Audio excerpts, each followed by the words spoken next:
7장 보시겠습니다.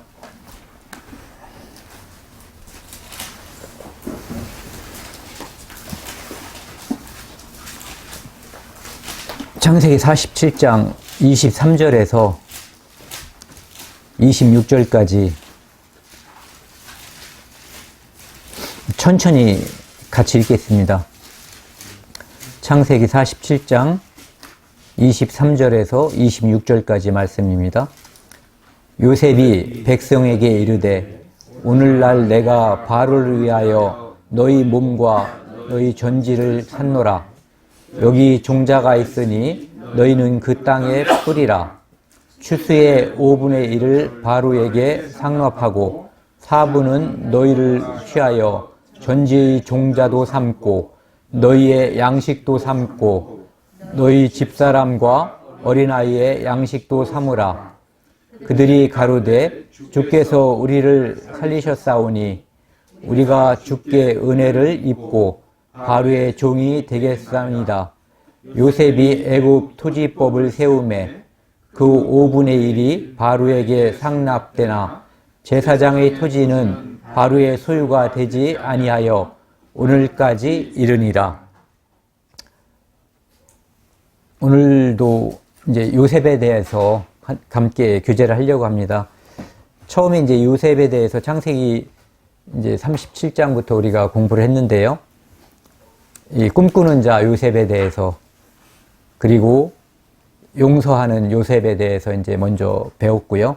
같이 이제 공부를 했는데, 오늘은 이 통치자, 구원자 요셉에 대해서 이제 함께 교제를 나누고자 합니다.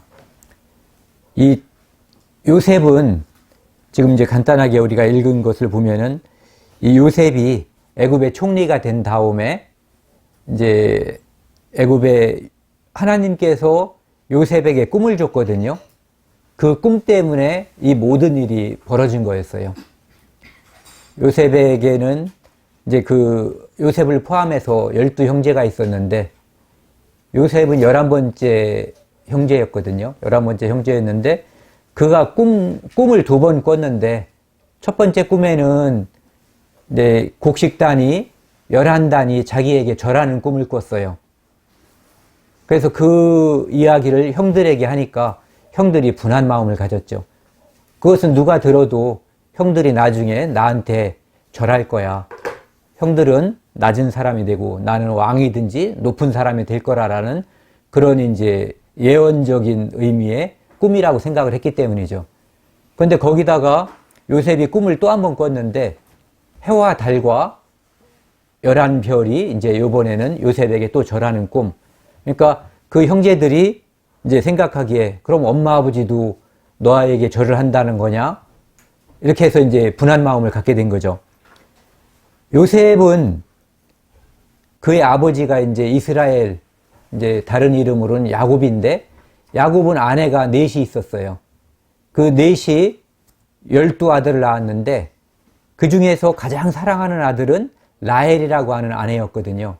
그 라헬에게는 자식이 없다가 나중에 11번째 요셉과 12번째 베냐민, 이 두 아들이 태어났거든요. 그러니까 요셉이 결혼을 장가를 여러 여자와 들다 보니까 이복 형제들이 태어난 거예요. 그리고 이 이복 형제들이 사이가 별로 좋지 않았던 것 같아요. 특히 11번째 태어난 이 요셉은 야곱이라고 하는 그 아버지가 편애를 했기 때문에 그 형들이 더욱 미워했던 거예요.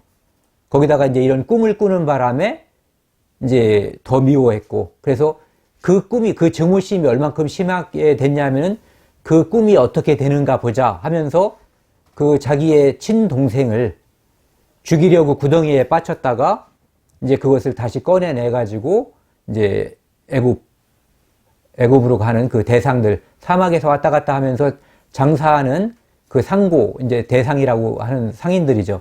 그 사람들에게 이제 팔아버린 거예요.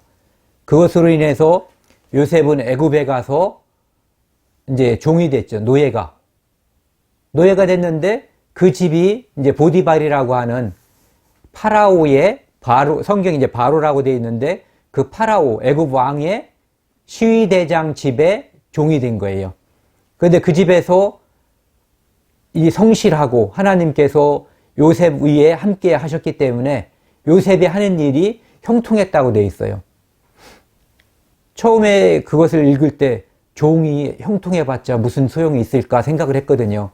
그런데 형통하다고 하는 것은 모든 일이 순탄하게 잘 풀렸다는 것이 아니라 하나님과 동행했다라는 의미로 파악을 하면은 제일 좋을 것 같아요. 좀 전에 저희가 이 자리에 모이기 전에도 교제를 하면서 우리가 육신이 힘든데도 기쁠 때가 있어요. 그런데 거꾸로 뭐 특별하게 잘못되는 것도 없고 내 몸도 건강하고 그런데도 불구하고 내가 기쁘지 않을 때가 있거든요. 그럴 때 전자, 즉 내가 비록 이제 성경에 나오는 것처럼 뭣도 없고 뭣도 없고 뭣도 없지만 다른 사람에게 내세울 것이 별로 없지만 나는 여호와 하나님을 믿고 그 하나님이 나와 함께 동행한다는 그 이유 하나만으로도 기쁘고 내 마음이 뛰놀고 하나님 앞에서 그 상태가 기쁨의 상태죠. 그 상태가 하나님 앞에서 형통한 사람의 이제 영적인 상태인 거죠. 그런데 거기서 끝난 것이 아니라 그 집에서 잘 지냈는데 하나님이 함께 하셨기 때문에 잘 지냈죠. 그런데 그 집에 보디발이라고 하는 그 집 주인이 시위대장인데 보디발의 아내가 이 요셉을 유혹하는 바람에 이제 일이 꼬이기 시작한 거예요. 보디발의 아내가 요셉을 유혹했을 때 요셉은 피하고 또 유혹했을 때 도망가 버렸거든요. 그러니까 자기 뜻을 이루지 못한 보디발의 아내는 이 자기의 종을 모함을 한 거예요. 자기를 겁간하려고 하다가 자기가 소리 지르니까 옷을 놓고 도망갔다. 그러니까 남편이 와가지고 화가 나서 그 사람을 감옥에다가 집어넣은 거예요. 형들의 미움을 받아서 종으로 팔려갔고 종이 된 집에서 이제는 제수 신분으로 전락해서 감옥에 갇히게 된 거죠. 그런데도 성경에서는 요셉이 그 감옥 안에서도 형통했다라고 되어 있어요. 즉 감옥 안에서 있는데도 불구하고 하나님이 요셉과 함께 한 거예요. 그러니까 요셉의 삶은 요셉은 하나님을 의지했고 하나님은 요셉과 함께 했던 거예요. 그렇기 때문에 형통했다고 되어 있죠. 그런데 그 안에서 하나님께서 역사해 주신 거예요. 두 사람이 꿈을 꿨는데 한 사람은 그 운명이 3일 만에 이제 죽을 것, 또 한 사람의 운명은 3일 만에 전직이 복구될 것, 그래서 옛날 그 자리에 갈 것. 그래서 그 전직이 복구된 사람이 술 맡은 관원장이었거든요. 그래서 요셉은 그 사람에게 내가 죄진 것도 없이 이 감옥에 갇혀 있으니까 나 좀 이제 신원해 달라는 거예요. 나 좀 이제 풀어달라고. 그 사람은 큰 권세가 있는 사람이니까. 그랬는데 그 사람은 요셉을 기억하지 못했죠. 그런데 아마도 하나님께서 그렇게 기억을 못하게 하셨을 거예요. 때가 되니까 하나님께서 그 사람에게 기억을 다시 되살려 주게 된 거죠. 바로가 이집트 왕이 꿈을 꿨는데 아주 흉몽이에요. 나일강에서 7마리 살찐 소가 올라오고 그 다음에 형편없이 마른 소 7마리가 올라왔는데 마른 소 7마리가 살찐 소 7마리를 잡아먹는 꿈을 꿨어요. 또 이어서 꾼 꿈이 이제 틈실한 이삭 7개가 있었는데 형편없는 파리한 이삭 7개가 마른 이삭을 잡아먹는 꿈을 꿨어요. 이건 분명히 흉몽인데 애굽에 있는 모든 뭐 박수, 무당, 현인들, 똑똑한 사람들 다 불러다가 물어봐도 그것이 어떤 의미인지 그 꿈을 해석하는 사람이 아무도 없었어요. 그때 이제 그 감옥에서 갇혀 있다가 요셉이 꿈을 풀어주고 그때 이제 석방된 사람, 지금도 이제 파라오 옆에서 이제 술을 관장하는 그런 관원장이니까 파라오가 번민하는 것을 보고 이제 그 생각이 난 거죠. 그래서 자기가 옛날에 도움을 받았잖아요. 그래서 왕한테 자수한 거예요. 내가 내 죄를 자복한다, 추억한다. 그러면서 이제 옛날에 내가 감옥에 있을 때 그 사람이 내 꿈을 해석해 줬는데 그대로 됐고 또 한 사람의 꿈을 해석해 줬는데 그 사람도 목이 이제 매달려서 죽었다. 이렇게 하니까 파라오가 지금은 정말 지푸라기라도 잡고 싶은 그런 심정이거든요.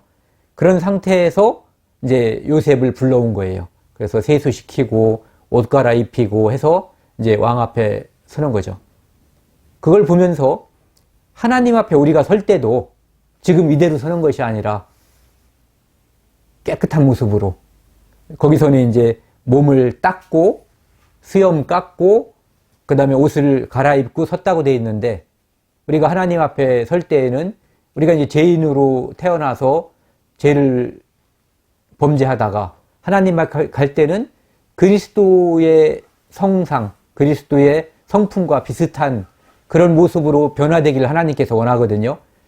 파라오 앞에 요셉이 서는 그 모습은 우리가 하나님 앞에 서는 모습이라고도 생각할 수 있거든요. 그러니까 달라져야지 된다는 거죠.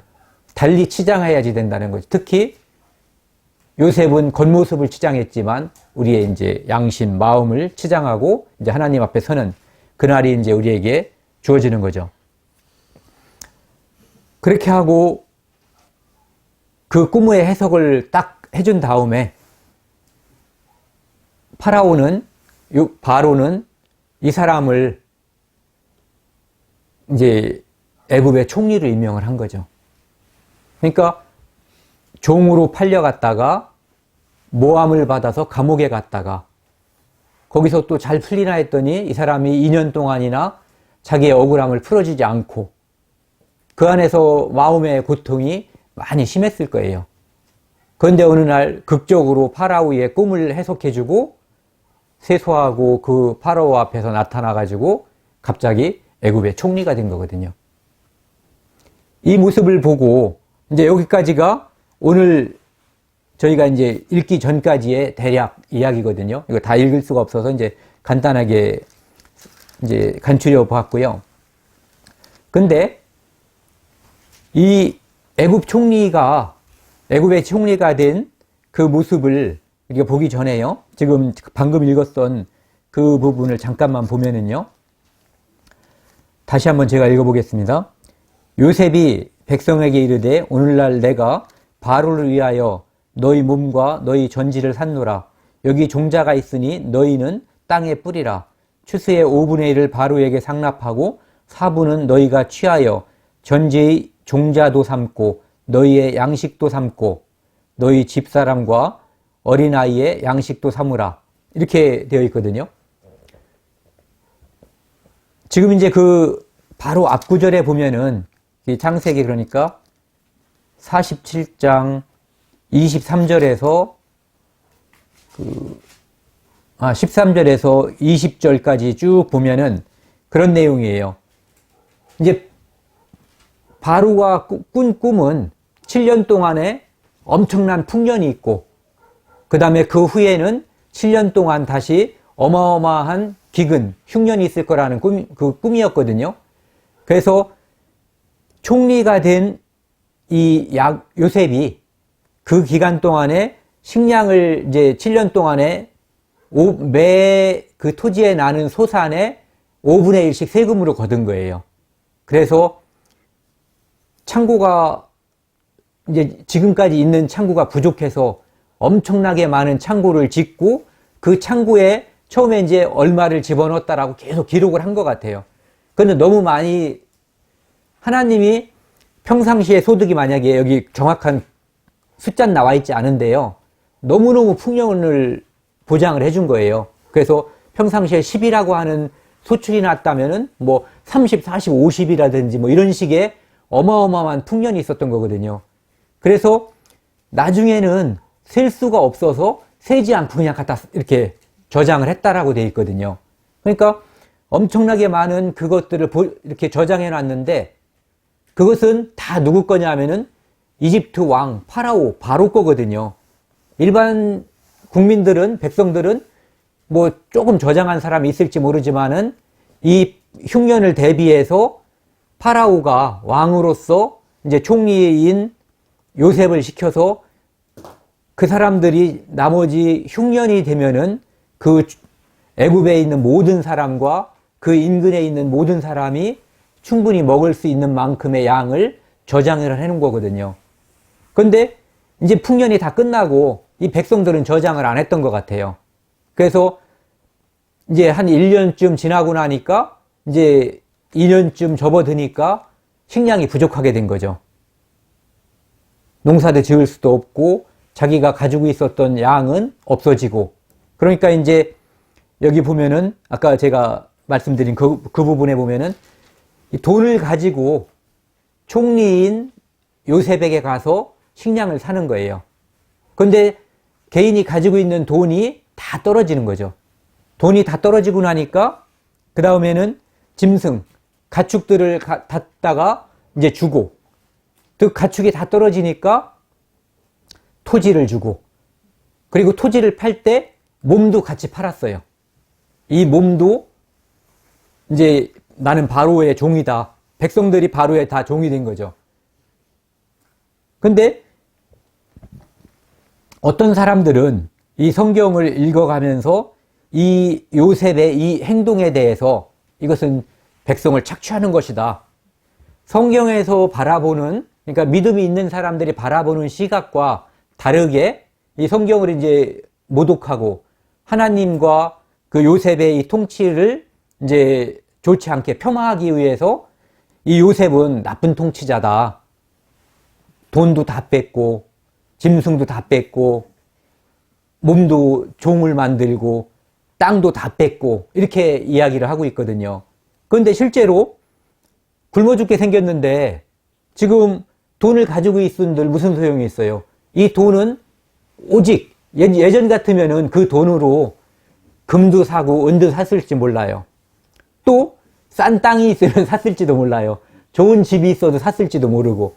근데 지금은 오직 내 입이 포도청인 거예요. 입에 넣지 않으면 사람은 다 죽거든요. 그러니까 식량을 산 거죠. 근데 돈이 다 떨어지니까 이제는 짐승, 가축을 갖다 준 거예요. 근데 이 가축을 갖다 줄 수밖에 없었던 이유가 사람 먹을 식량도 없는데 이 가축 먹일 식량도 없죠. 그러니까 실제로는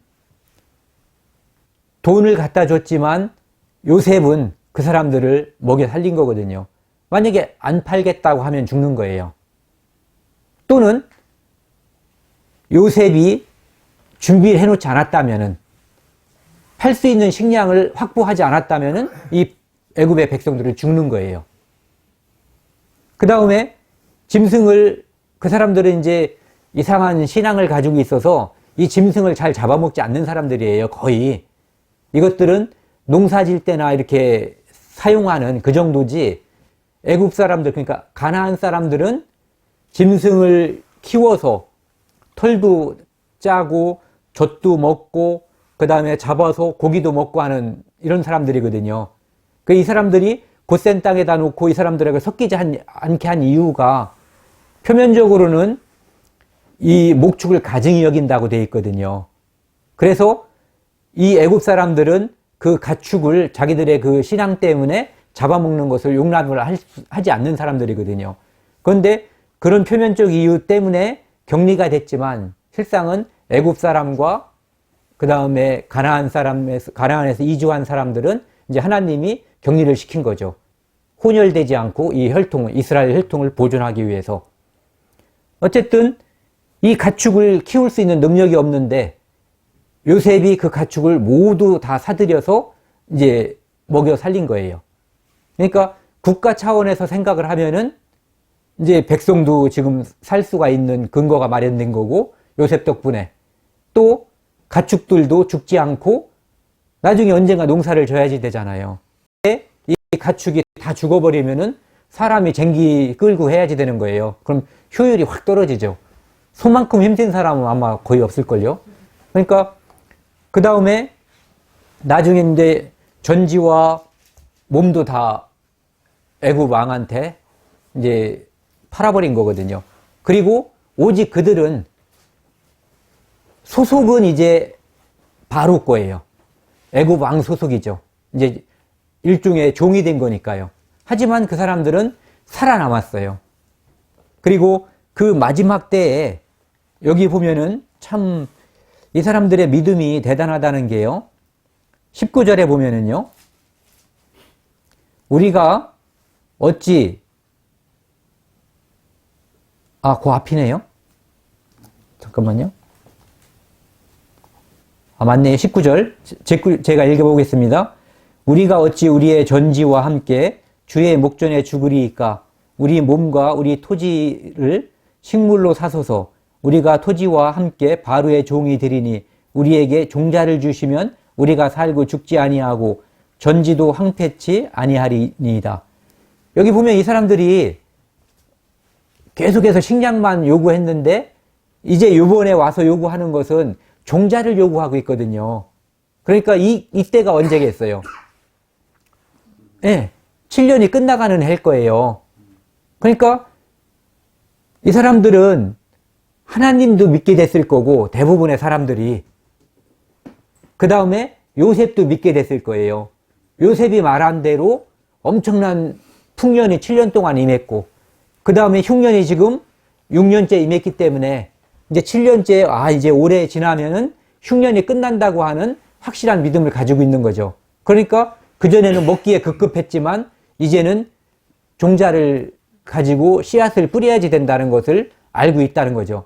근데 이것을 요셉만 알고 있는 것이 아니라 그 백성들, 일반 자기 먹기 위해서, 먹고 살기 위해서 자기의 토지와 돈과 몸과 가축을 모두 다 갖다 바친 일반 사람들이 이 흉년의 종착역, 흉년이 이제 끝나간다는 것을 알고 있었다는 거죠. 그것은 이 풍년과 흉년이 하나님께서 주관하고 있다는 것. 그리고 이제는 우리가 씨를 뿌리면 비가 내릴 거라는 것을 확실히 믿고 있는 거거든요. 그리고 아까 읽었던 23절에도 보면은요, 거기에도 보면은 요셉이 백성에게 이르되 오늘날 내가 바로를 위하여 너희 몸과 너희 전지를 샀노라. 여기 종자가 있으니, 옛날에는 식량이었는데 이제는 종자인 거예요.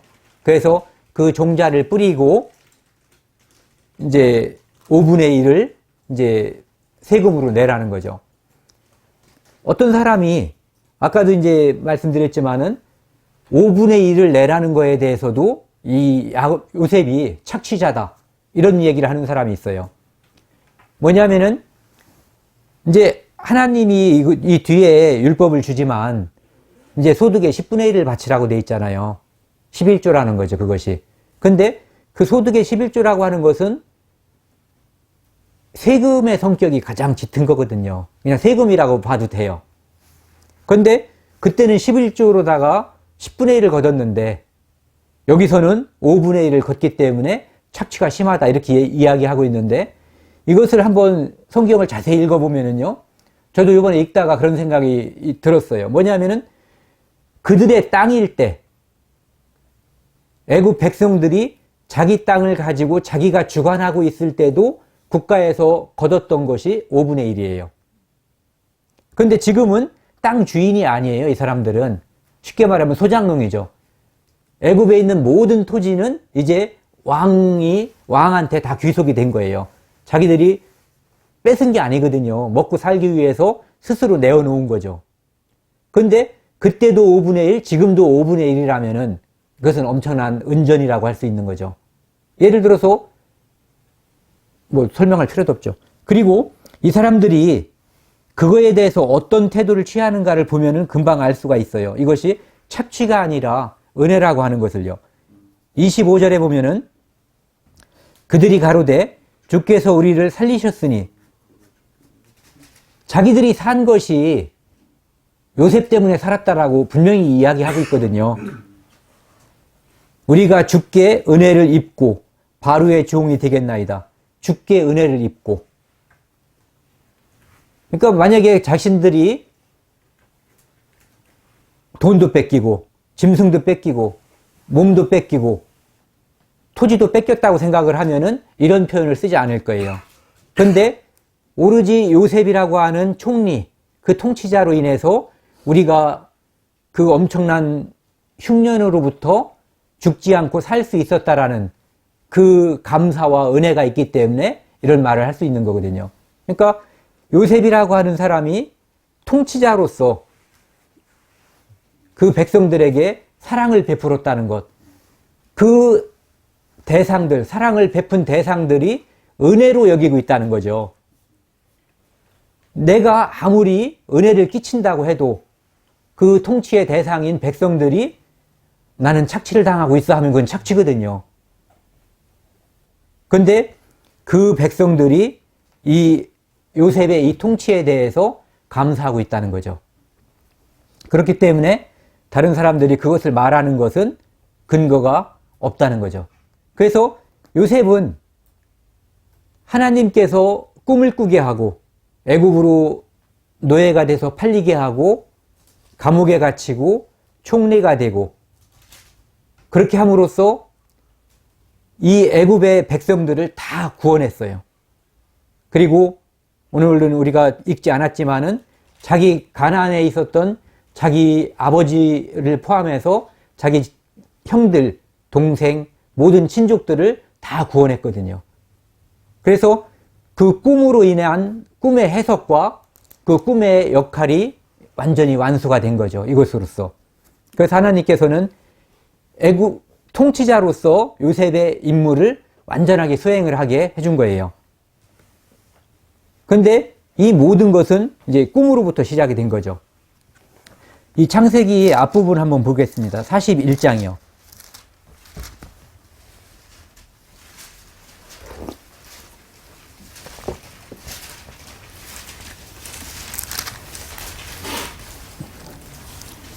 (41장) 25절 보시겠습니다.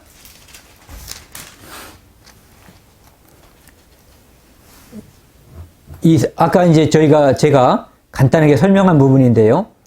25절부터 36절까지 보면은 하나님께서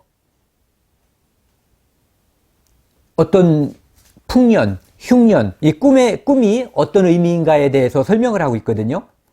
그냥 간단하게 제가 한번 읽어볼게요. 25절부터 읽겠습니다. 요셉이 바로에게 고하되 바로의 꿈은 하나이니이다. 하나님이 그 하실 일을 바로에게 보이심이라. 7 좋은 암소는 7 해요. 7 좋은 이삭도 7 해니 그 꿈은 하나이라. 그 후에 올라온 파리하고 흉악한 7 소는 7년이요. 동풍에 말라 속이 빈 7 이삭도 7년 해 흉년이라. 내가 바로에게 고하기를 하나님이 그 하실 일로 바로에게 보이신다 함이 이것이라. 여기 보면은 이 요셉의 이 마음가짐이 이 글에 보이거든요. 지금 요셉은 애굽 이 조정 안에서 파라오라고 하는 정말 신 같은 이 왕도 이 사람을 지금 떠받들 수밖에 없는 처지예요. 파라오의 신하들은 말할 것도 없죠. 그런데 그때 이거 26절에 보면은 하나님이 그 하실 일을 바로에게 보이신 다음이 이것이라.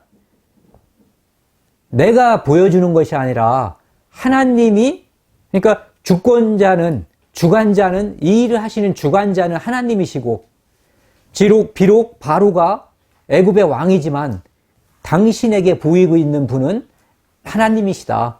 그러니까 당신 위에 훨씬 높으신 분이 당신에게 알려주는 거다. 근데 내가 알려준다고 하지 않고 하나님이 바로에게 알려준다고 이야기를 하고 있거든요.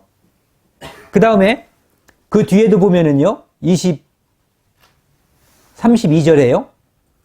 바로께서 꿈을 2번 겹쳐 꾸신 것은 하나님이 이 일을 정하셨습니다. 여기서도 보면은 하나님이 정하셨다. 이렇게 이야기를 하고 있어요.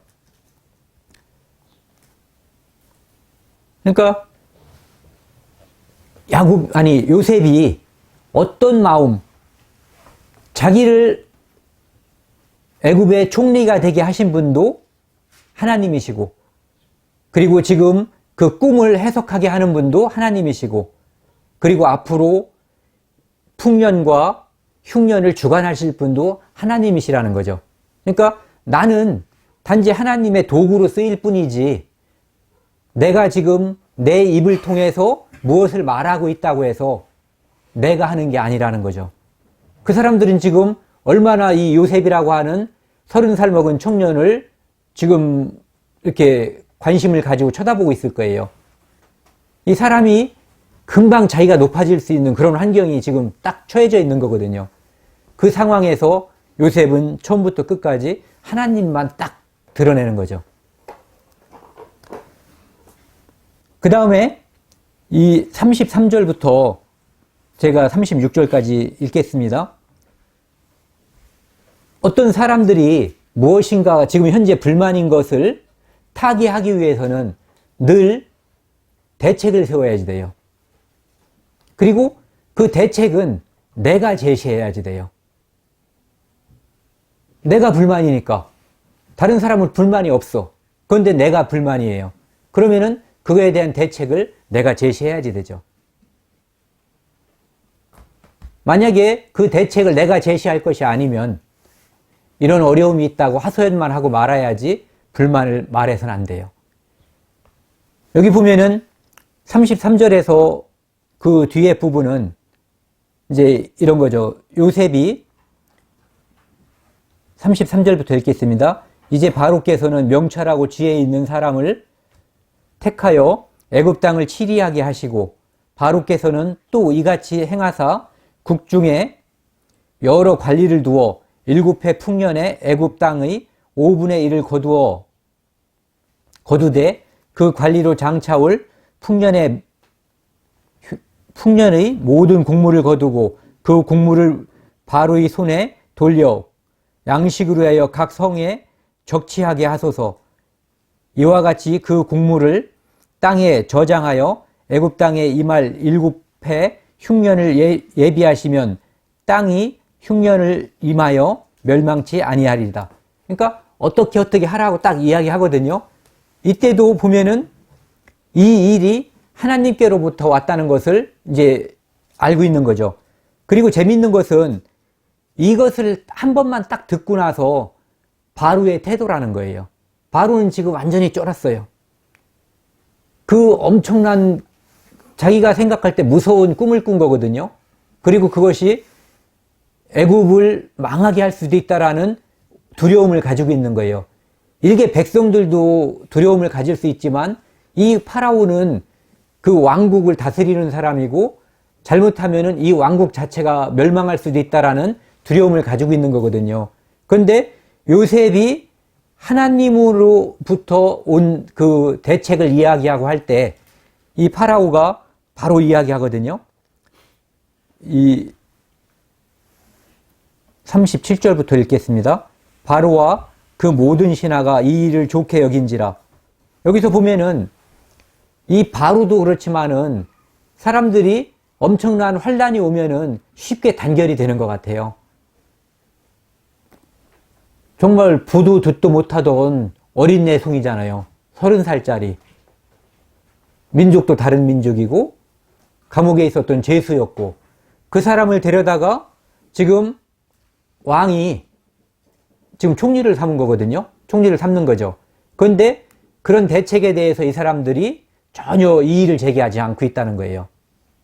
그러니까 그것이 하나님으로부터 왔기 때문에 이 사람들은 이미 그것을 다 듣고 거기에 따를 마음의 준비가 다 돼 있는 거예요. 하나님이 이 사람들을 이미 다 감동시켜 놓은 거죠. 바로의 태도를 보면 금방 그거 보이거든요. 바로가 그 신하에게 이르되 이와 같이 하나님의 신이 감동한 사람을 우리가 어찌 얻을 수 있으리요. 자기가 언제 하나님을 알았다고 하나님의 신에 감동된 사람을 얻을 수가 없다고 이야기하고 있죠. 요셉에게 이르되 하나님이 이 모든 것을 내게 보이셨으니 요셉의 화법을 그대로 따라가고 있는 거예요. 이미 이 사람은 우리 같은 거듭난 그리스도인은 아닐지 모르지만은 하나님이 어떤 분이고 하나님이 역사의 주관자 모든 것을 초월해서 통치하는 통치자라는 것, 통치자 위에 존재하는 통치자라고 하는 것을 이 바로가 금방 눈치채고 그 말 속에서 그게 드러나는 거거든요. 하나님이 모든 것을 내게 보이셨으니 이같이 명철하고 지혜 있는 자가 없도다. 너는 내 집을 치리하라. 내 백성이 다 내 명을 복종하리니 나는 너보다 높음이 보좌뿐이니라. 바로가 또 요셉에게 이르되 내가 너로 애굽 온 땅을 총리하게 하노라 하고 자기의 인장 반지를 빼고 요셉의 손에 끼우고 그에게 세마포옷을 입히고 금사슬을 목에 걸고 자기에게 있는 버금 수레에 그를 태우며 무리가 그 앞에 소리 지르기를 엎드리라 하더라.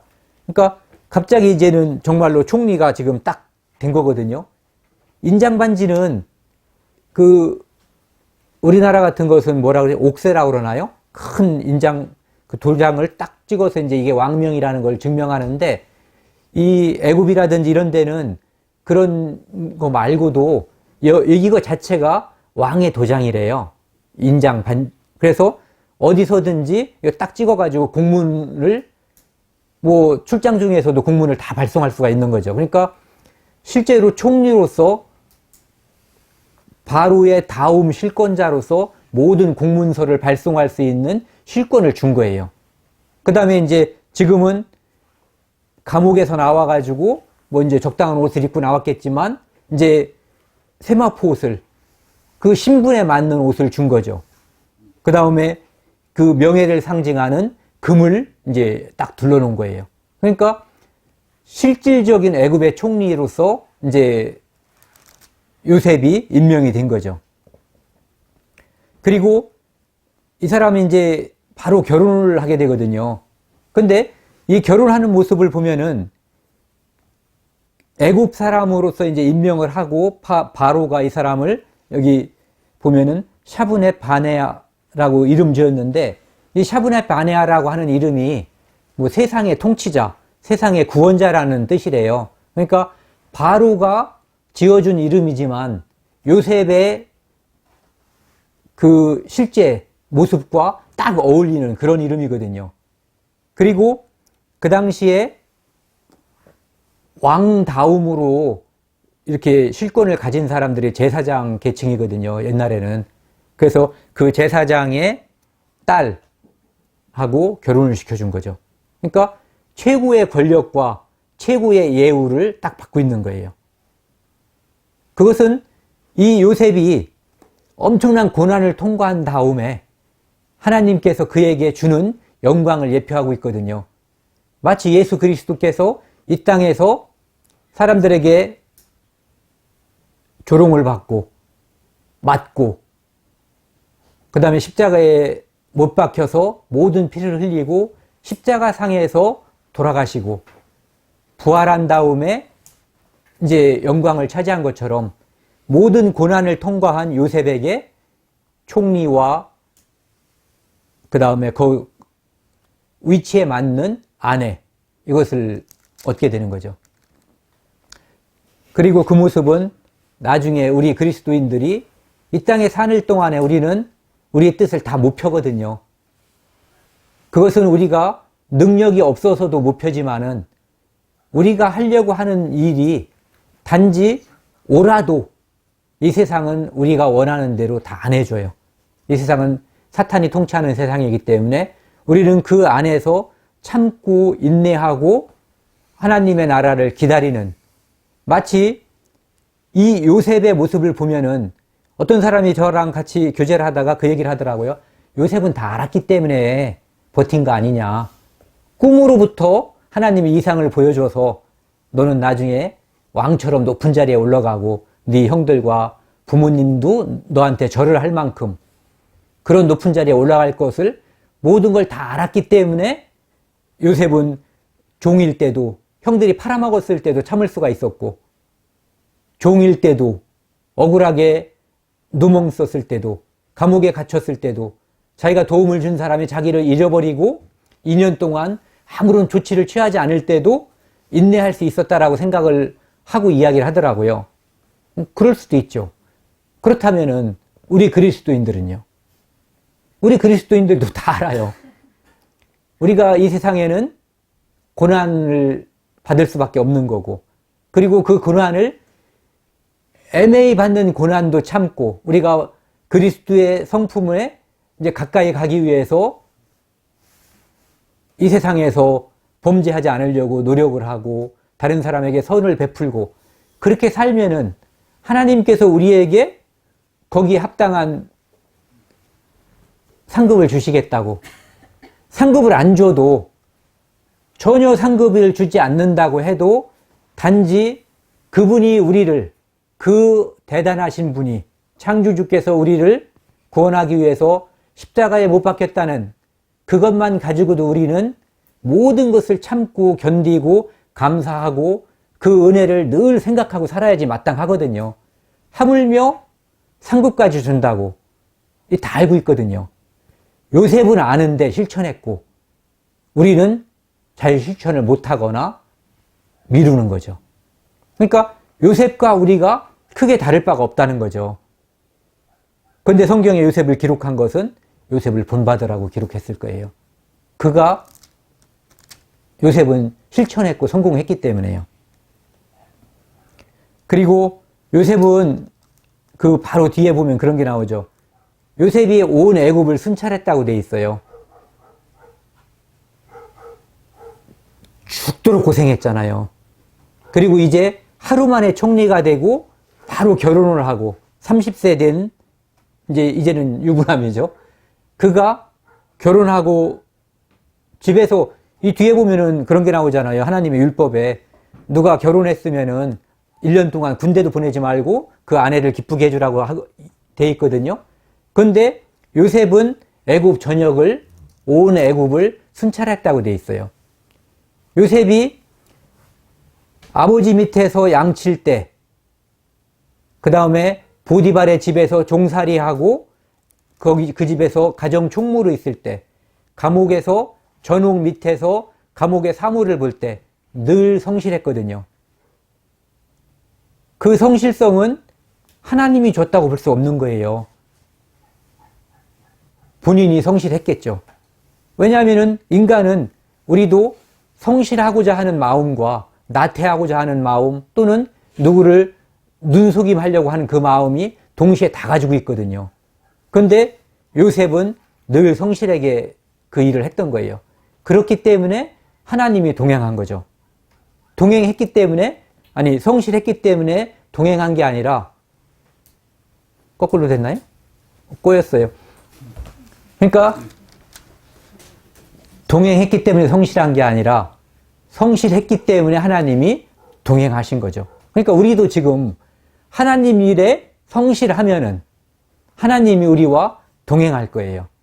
그리고 그 동행이 내 육신의 문제를 모두 해결해 주는 그런 것은 아닐지라도 우리가 하루하루 살아가는 이 삶 속에서 기쁨과 감사와 은혜를 누리는, 그러니까 심령으로 낙을 누리는 그 삶을, 요셉이 감옥에서 형성했었던 그 삶을 우리도 경험할 수 있다는 거죠. 그것이 바로 하나님과 동행하는 거고 형통하는 거죠.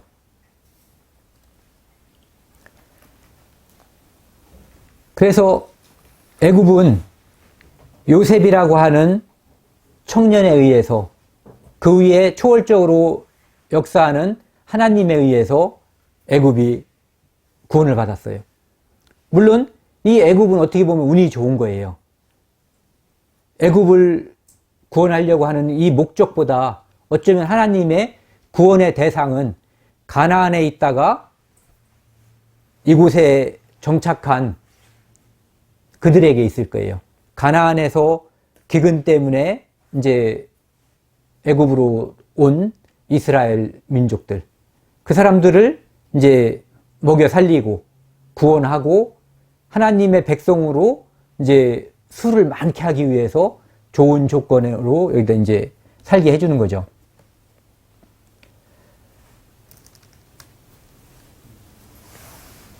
이 전체를 쭉 보면서 요셉이 든 생각이 그거거든요. 요셉이 가지고 있는 생각 중에 가장 저는 중요한 생각이, 우리를 구원하시려고 하나님이 이 모든 섭리를 했다는 거거든요. 그러니까 구원하려고 하나님께서 꿈도 줬고 이런 절차를 거쳐서 결국은 그 가족 전체를 구원했다는 거죠. 그렇기 때문에 그 처참한 그 배신 앞에서도 요셉은 그 형들을 용서할 수 있었던 거예요. 하나님이 구원하시려고 이 일을 시작했다는 것 때문에. 우리도 그러면은 그 생각을 한번 할 수가 있거든요. 저도 이제 그런 생각이 많이 들어요. 저는 성격이 좀 못된 편이에요. 다른 사람에 비해서 뭘 딱 하면은 응징을 좋아해요.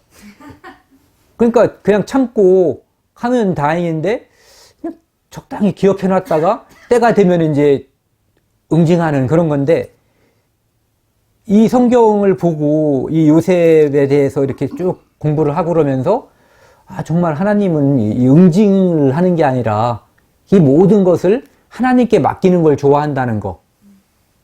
아니, 좋아하는 게 아니라 마땅히 그래야지 된다는 거죠. 요셉처럼. 그러니까 우리가 살면서 우리 앞에 닥치는 괴로움 같은 게 가장 큰 건 우리 죄 때문에 그래요. 내가 잘못했기 때문에 오는 화살이 많아요.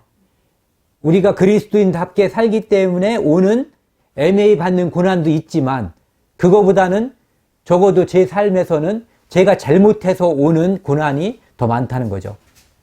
근데 하물며 애매히 받는 고난이라고 해도 요셉을 생각하고 예수님을 생각을 하면은 이게 순서가 이렇게 되고 섭리가 이렇게 된다는 것을 다 알거든요. 그런데 그때 자꾸 뭐가 이렇게 여기서 올라오고 뭐가 튀어나가고 이거 기억해 놓고 이렇게 하는 이유가 그것을 실천하지 않기 때문에 그런 거거든요. 요셉이야말로 갚아줄 게 얼마나 많았겠어요. 총리가 된 다음에 보디발의 아내 데려다가 곤장을 패고 싶었을지도 몰라요.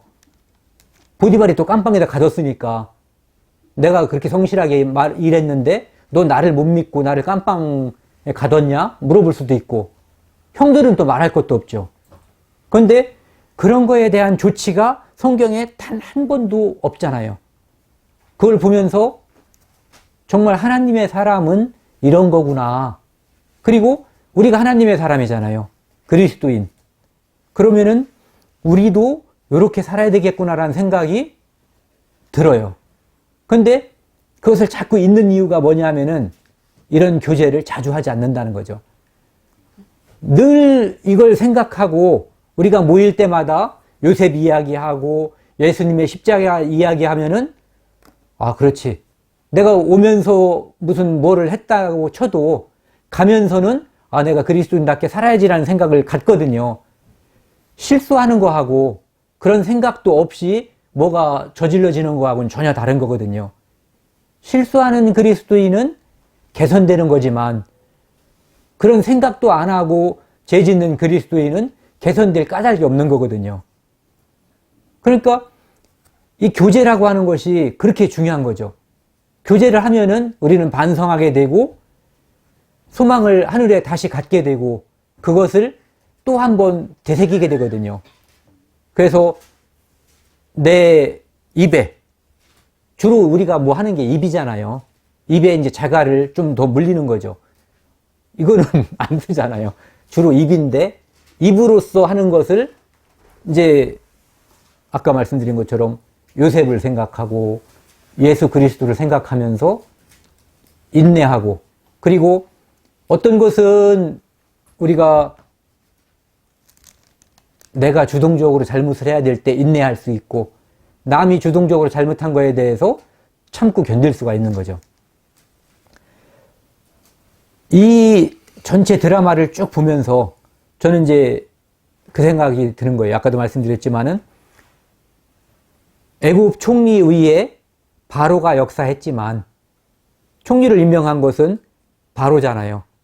그런데 요셉은 내가 애굽 총리가 된 것은 자기 형들에게 고백할 때 하나님이 나를 총리 만들었다고 이야기하고 있거든요. 그것은 바로 비록 자기가 애굽 바로 밑에 있지만, 그리고 자기 임명한 것은 바로지만 이 모든 일을 기획하고 모든 것을 초월적으로 통치하신 분, 섭리하신 분은 하나님이라는 것, 그것을 요셉은 한 번도 잊지 않은 것 같아요. 그렇기 때문에 그런 삶을 살 수가 있었던 거죠. 그러니까 통치자 요셉이라고 하는 것을 생각할 때마다 요셉 위에 초월적으로 통치하는 분이 또 있다는 거죠. 그리고 우리는 작은 범위 내에서 우리도 통치자로서 살아가고 있어요. 내 권한이 있거든요. 내가 말할 수 있는 범위도 있고, 그 범위는 내가 정할 수 있고, 그것에 대해서 내가 말할 수 있어요. 근데 그 말하는 내용과 태도는 내가 무조건 결정하는 것이 아니라 요셉 위에 하나님께서 초월적으로 역사한 것처럼 내 위에 그리스도가 하나님이 늘 역사하게끔, 아까 말씀드린 것처럼 그런 교제가 선행되지 않으면 이런 초월적인 역사가 나를 통해서는 일어나지 않는다는 거죠. 거꾸로 내가 나를 통해서도 요셉과 같은 초월적인 통치가 일어나게 하려면은 내가 늘 그분께 의지해야지 되고 그 생각을 늘 해야지 된다는 거예요. 그리고 이제 저는 이제 이 한편의 드라마라고 생각을 하거든요. 영화도 예전에 제가 본 적도 있어요. 근데 이 드라마의 이 주제는 뭐라고 해야지 되나요? 요셉의 충성심이라고 해야 되나? 성실? 아니면 하나님의 섭리? 꿈? 뭐 여러 가지가 있겠지만 이 창세기 37장부터 창세기 50장까지 요셉이 죽기까지 저는 이제 이런 관점에서 한번 쳐다봤어요. 돈이라고 하는 관점, 재물. 요셉이 팔려갈 때, 요셉이 종살이가 될 때 첫 번째로다가 딱 쓰였던 것이 돈이에요. 은 20개에 팔려간 거죠. 우리가 다시 한번 생각을 해야 될 것이 예수님이 은 30에 팔렸잖아요. 요셉은 은 20개에 팔렸거든요. 그리고 판 사람의 이름이 공교롭게 같아요. 유다. 근데 이 내용은 전혀 다르거든요. 예수님을 판 유다가 나중에 처참하게 자살을 하잖아요. 그리고 판 목적도 선하지 못해요. 악하죠. 하지만 이 요셉의 형 유다가 요셉을 팔은 이유는 그를 살리기 위해서였거든요. 구덩이에서 물도 없는 구덩이에 빠뜨려 놓았는데 거기에서 그냥 두고 가버리면은 죽게 되니까 아마 어떤 운명이나 그의 하나님의 섭리에 맡겼을지 모르죠. 어쨌든 유다가 그를 판 이유는 그를 살리기 위한 거였어요. 의도가 전혀 달라요. 예수님을 판 유다는 악했고 요셉을 판 유다는 선의로 팔았던 거죠. 그 다음에 또 한 가지는 이 요셉이 자기 형들을 시험하기 위해서 돈이라고 하는 것을 사용했어요. 그 형들을 시험하기 위해서 돈을 사용했지만 시험할 수 있는 도구나 방법은 이 세상에 수도 없이 많거든요. 근데 요셉은 돈을 이용했죠.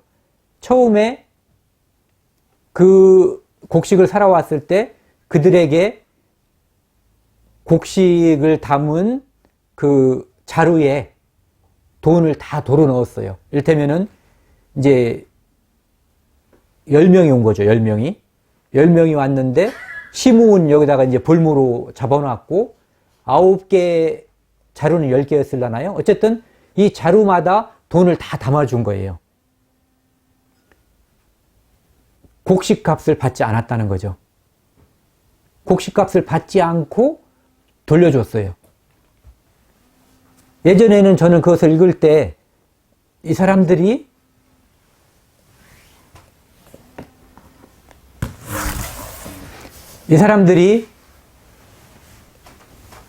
단지 돈 때문에 이제 범죄하지 않을까, 돈의 목적이 있지 않을까라고 생각을 했는데 실제적으로 그 형제들이 사과하고 마음의 변화가 되고 하는 과정을 지켜볼 수 있었던 여러 가지 재료가 있었지만 이 요셉은 돈이라고 하는 재료를 썼거든요.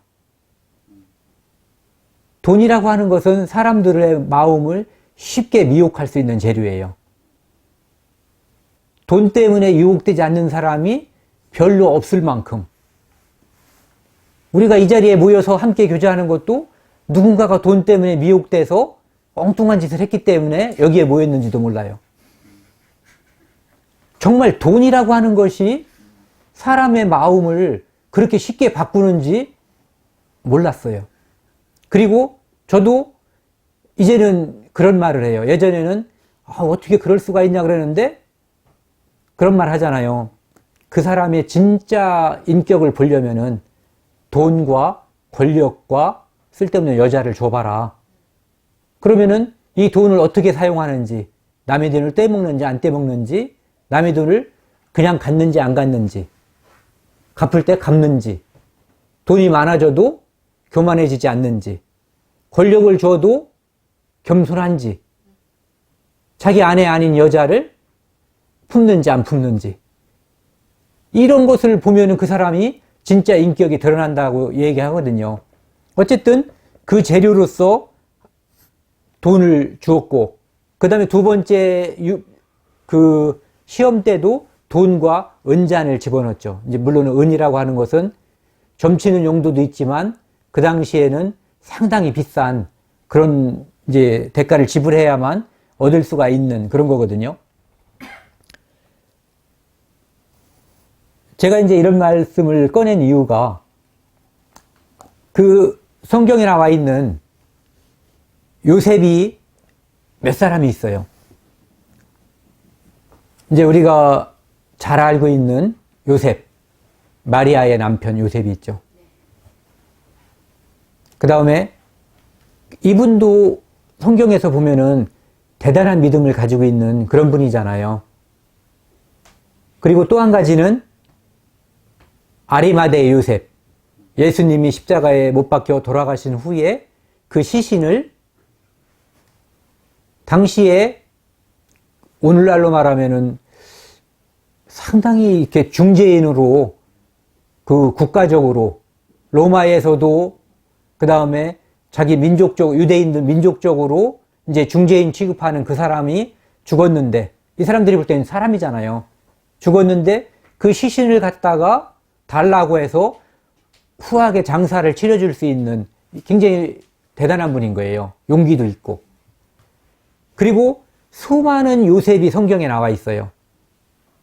근데 오늘 우리가 찾아본 그 요셉이 아마 가장 유명할지도 몰라요. 마리아의 남편 요셉보다도 이 요셉이 더 유명할지도 모르죠.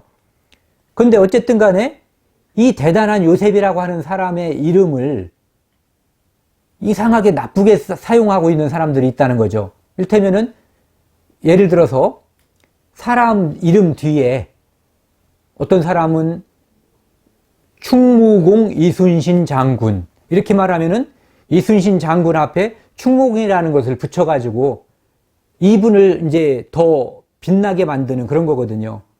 그런데 어떤 사람들이 이 요셉이라는 이름 뒤에 대출이라는 말을 붙여가지고 이게 도대체 밑도 끝도 없이 요셉이라는 사람과 대출이라는 것이 어떻게 연결이 될 수 있는지, 어떻게 그런 패역한 짓을 할 수 있는지 요만큼도 납득할 수 없는 그런 짓을 하고 있는 거예요. 우리가 지금까지 3번에 걸쳐서 요셉에 대해서 공부를 하고 같이 교제를 했는데 요셉이 다른 사람의 등을 쳐먹는 사람이 아니잖아요. 오늘도 이제 살펴본 것이 그 민족, 애굽 민족을 일단은 가뭄에서 구출했고요. 구원했고, 그 다음에 자기 가족을 구원했고, 완전히 구원자예요. 은혜를 끼치는 사람. 그 대상들이 감사함을 이루 말을 할 수 없이 그런 마음을 가지게 하는 사람이 바로 요셉이거든요. 근데 그 이름 뒤에 뭐 대출이라는 말을 해가지고 마치 이 요셉이 아까 제가 요셉의 한 행동을 폄하하기 위해서 요셉이 그 사람들을 착취했다라고 말하는 사람들이 인터넷 한번 보세요. 그거 다 나와요. 저도 인터넷 보니까 요셉을 착취하는 사람으로다가 이렇게 이야기하고 있거든요. 그런데 뭐 토지도 뺏고 돈도 뺏고 가축도 뺏고 다 뺏었다 이거죠. 그런데 뺏은 게 아니라 대가를 지불하고 그들을 살린 거거든요. 그리고 그들은 그것을 감사하고 있고, 그리고 5분의 1의 그 세금도 절대로 많은 게 아니고요.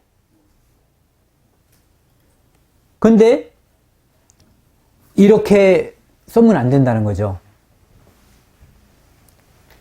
이 하나님께서는 자기 백성들에 대해서 끝없는 사랑을 가지고 있잖아요. 우리가 그 사랑의 최고봉이 십자가예요.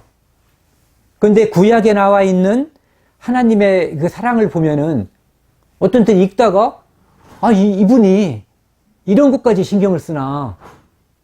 우리 부모가 자식한테 별거 다 신경 쓰죠.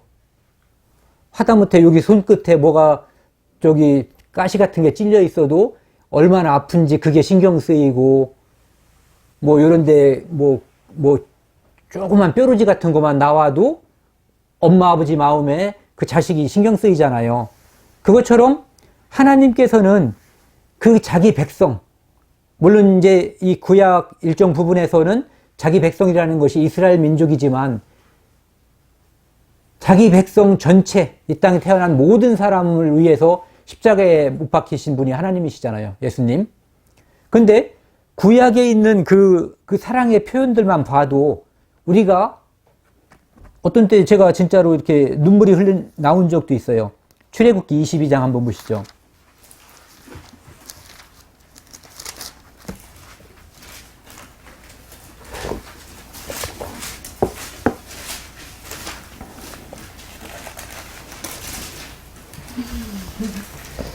출애굽기 22장 21절부터 27절까지요. 천천히 한번 같이 읽어보시죠. 너는 이방 나그네를 압제하지 말며 그들을 학대하지 말라. 너희도 애굽 땅에서 나그네이었음이니라. 너는 과부나 고아를 해롭게 하지 말라. 내가 만일 그들을 해롭게 함으로 그들이 내게 부르짖으면 내가 반드시 그 부르짖음을 들을지라. 나의 노가 맹렬함으로 내가 칼로 너희를 죽으리니 너희 아내는 과부가 되고 너희 자녀는 고아가 되리라. 내가 만일 너와 함께한 나의 백성 중 가난한 자에게 돈을 꾸이거든 너는 그에게 체주같이 하지 말며 별일을 받지 말 것이며 내가 만일 이웃의 옷을 전당 잡거든 해가 지기 전에 그에게 돌려보내라. 그 몸을 가릴 것이 이뿐이라. 이는 그 살에 오신즉 그가 무엇을 입고 자겠느냐. 그가 내게 부르짖으면 내가 들으리니 나는 자비한 자이심이라. 맨 끝에 나는 자비한 자라고 안 써 있어도 하나님이 너무너무 그 백성에 대해서 정말 사소한 것, 정말 작은 것까지 다 신경을 쓰고 있다는 거거든요.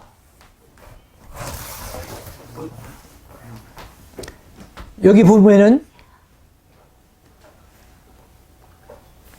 백성 중에 가난한 자에게 돈을 꾸이거든 너는 그에게 체주같이 하지 말며 별일을 받지 말 것이며. 그러니까 이스라엘 민족끼리 만약에 돈을 서로 누군가에게 꾸어줬으면 돈 달라고 자꾸 독촉하지 말라는 거예요. 그 사람이 얼마나 없으면 안 주겠냐 이거거든요. 그리고 절대로 별리, 성경에는 별리, 이자, 이식 이런 식으로 나왔는데 그냥 요즘 말로 하면 이자거든요. 절대 이자 받지 말라는 거죠. 그가 얼마나 가난하면 원금도 지금 못 갚고 있는데 네가 자꾸 돈 내놔라, 돈 갚아라, 거기다가 이자까지 달라는 것은 말이 안 된다는 거거든요. 이것은 하나님께서 그 백성을 사랑하는 마음이 있고 그리고 근본적으로 올라가면은 너희들은 한 가족이라는 거거든요. 아브라함의, 이삭의, 야곱의 한 가족이라는 거죠. 그렇기 때문에 이자까지 받지 말고 누군가가 옷을 전당 잡혔으면은 절대로 그 옷을 해지기 전에 돌려주라는 거예요. 얼마나 전당 잡힐 게 없으면은 옷을 전당 잡혔겠냐 이거죠. 그러니까 해지면은 사막기후에서는 온도가 쫙 내려가잖아요. 그러니까 사막기후에서 온도가 내려가고 밤중에 추우니까 옷을 반드시 돌려줘서 그가 따뜻하게 잘 수 있게끔 해주란 얘기죠. 그런 하나님, 이 구약에 보면은 뭐 이자 받지 말고 과부나 고아와 나그네를 잘 대접해줘라. 너희들도 애굽 땅에서는 그런 나그네였다라는 거. 그런 것을 수도 없이 상기시키거든요. 이스라엘 민족에게. 그 상기시키는 이유가 이스라엘 민족이 민족 공동체로서 자기들끼리만 잘 살라는 얘기가 아니라 그 안에서 사랑을 실천하라는 거거든요. 지금 우리가 읽은 이 부분, 그 다음에 이따 집에 가서 혹시 시간 나시면은 신명기 23장, 24장을 읽어보시면은 거기에도 보면은 지금 이거보다도 더 길게 하나님이 자기 백성들한테 어떤 자기들끼리의 그 사랑을 어떻게 베풀고 사랑을 실천하면서 살아야지 되는 건가에 대해서 이렇게 이야기하고 있거든요. 그런 그들에게 하나님의 사랑을 받은 사람들에게 요셉이라는 말 뒤에 대출이라는 거, 이런 것은 하나님을 욕되게 하는 거예요. 그리고 그것이 이름을 다른 이름으로 바꿨다고 해도 그 행위 자체가 하나님을 욕되게 하고 하나님의 공동체인 교회를 완전히 욕되게 하는 거죠. 다른 집단에서도 해서는 안 되는 그것을 교회에서, 교회란 이름으로 모인 그곳에서 그런 것을 해서는 절대 안 되는 거죠. 이제 한 군데만 보고 마치겠습니다. 창세기 41장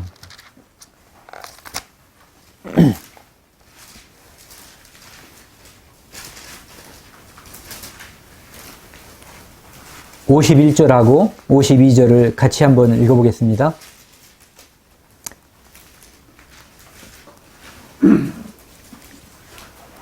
요셉이 장자의 이름을 므낫세라 하였으니 하나님이 나로 나의 모든 고난과 나의 아비의 온 집을 잊어버리게 하셨다 하며, 차제의 이름을 에브라임이라 하였으니 하나님이 나로 나의 수고한 땅에서 창성하게 하셨다 함이더라. 아까 말씀드린 것처럼 이 요셉은 총리가 됐고 바로가 중매를 쓴 것 같아요. 그래서 이 온의 제사장의 이제 딸인 아스낫과 결혼을 해서 두 아들을 낳았거든요. 큰아이의 이름이 므낫세, 작은 아이들의 이름은 에브라임이에요. 근데 므낫세라고 하는 의미가 하나님이 나로 나의 모든 고난과 나의 아비의 온 집 일을 잊어버리게 하셨다 하미요, 이런 뜻이래요. 그리고 에브라임이라고 하는 것은 하나님이 나로 나의 수고한 땅에서 창성하게 하셨다 합니다. 근데 이 두 말에서 보면은 둘 다 하나님이 나로 이렇게 이야기하고 있거든요. 요셉이 종생활하고 낮은 신분, 천한 신분이었을 때만 하나님을 의지한 것이 아니라 총리가 되고 그 나라의 최고의 과문과 혼맥을 이루어서 총리로서 군림할 때에도 이 요셉은 하나님을 잊지 않았어요. 그리고 어떤 책을 보니까 이 므낫세라는 이름과 에브라임이라는 이름 자체가 이 히브리어로 지은 거래요. 이 사람은 지금 여기서 오래 살았기 때문에 가나안 땅에서 산 시간보다 애굽에서 산 시간이 더 긴 사람이에요, 지금은. 그런데도 자기 아들의 이름을 히브리어로다가 지었고, 그리고 그 의미가 이런 의미라는 거죠. 하나님께서 나의 고난 이것을 다 잊게 해줬다. 그러니까 하나님이 해줬다는 게 중요한 거예요. 내가 다 잊었다가 아니라 이제는 먹고 살만하니까 이제는 옛날 거 구질구질하게 기억 안 해, 이게 아니라 하나님께서 나를 그런 기억을 하지 않게끔 해주셨다. 그리고 또 하나님께서 나를 창성하게 해줬다. 이런 의미거든요. 그러니까 그가 총리가 된 다음에도 삶의 태도가 자기 위에 초월적으로 존재하는 하나님이 애굽을 통치하고 있고 자기를 통치자로 세운 분이 바로 하나님이라는 것을 늘 인식하고 있었다는 것을 우리가 알 수가 있죠. 그래서 우리도 이 살면서 내 위에 하나님이 역사하고 있다는 거, 내 위에 초월적으로 하나님께서 역사한다는 거, 내가 지금 혹시 억울하거나 혹시 힘들거나 그래도 하나님께서 그걸 알고 계시다는 거, 그리고 내가 하나님과 합한 마음이면 그분을 통해서 내가 온전히 형통할 수 있다는 것, 그것을 함께 기억하고 했으면 좋겠습니다. 마치겠습니다.